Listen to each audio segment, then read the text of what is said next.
먼저 첫 번째 배경이 되겠습니다. 왜 소득주도 성장이냐?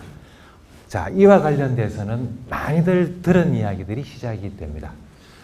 우리의 기존의 한국 경제의 과거의 모습들 그리고 현재의 모습 속에서의 일종의 반성이라고 말할 수 있습니다. 특히 우리의 그동안의 성장 전략이라 그럴까요? 아니면 성장 모델 그 자체에 대한 공과 과에 대한 평가에서 시작하면서 그렇게 해서 소득주 성장이라는 것이 나왔다. 그렇게 말할 수 있습니다.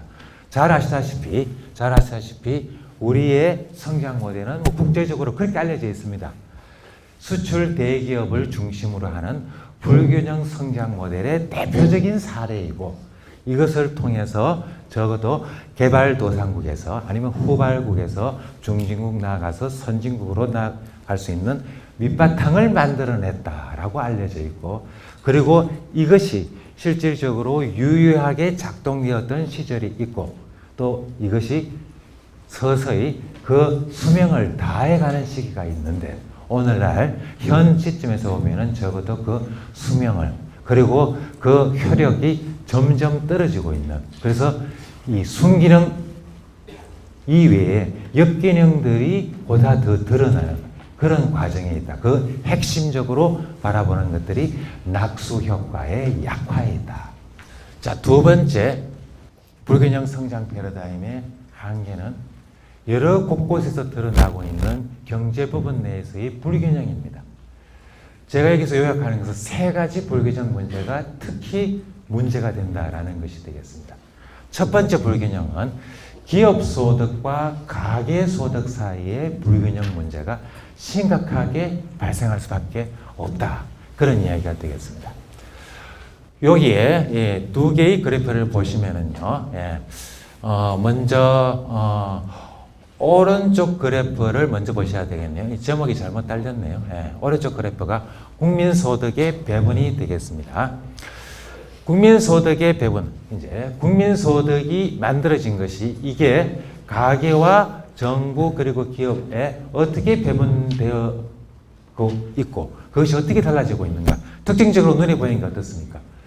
기업 소득은 지속적으로 증가해 온 반면에 그 비중이 뭐는 줄어들었다.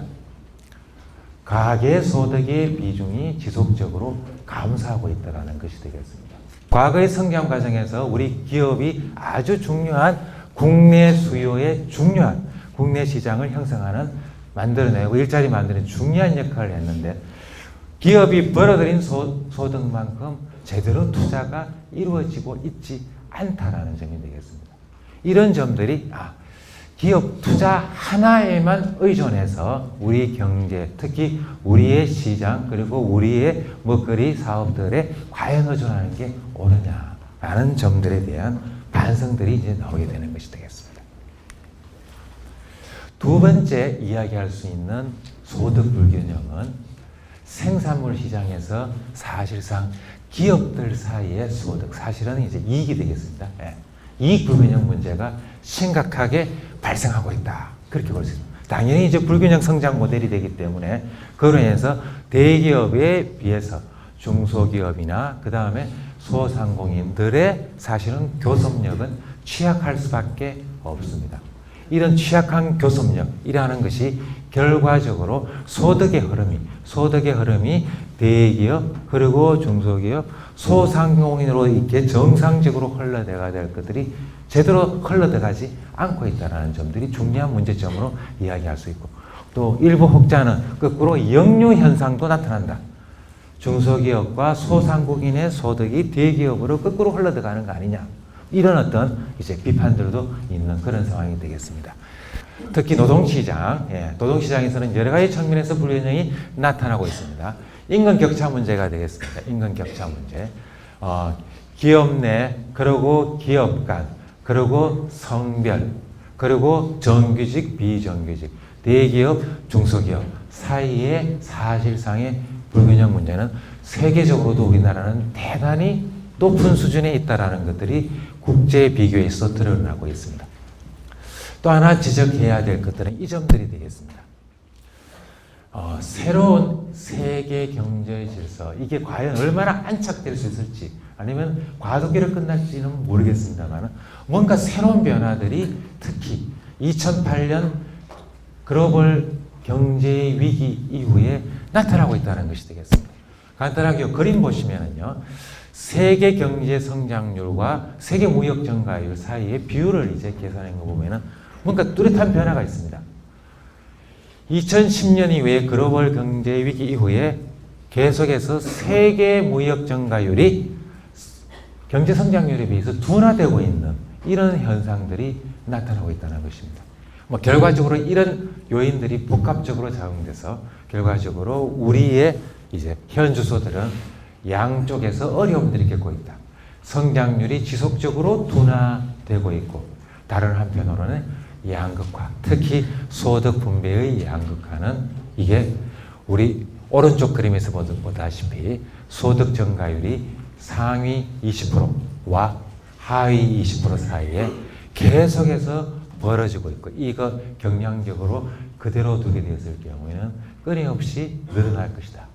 그래서 극심한 불평등 사회로 갈 것이다라는 그런 어두운 전망들이 나오고 있다. 그렇게 말씀드릴 수 있습니다.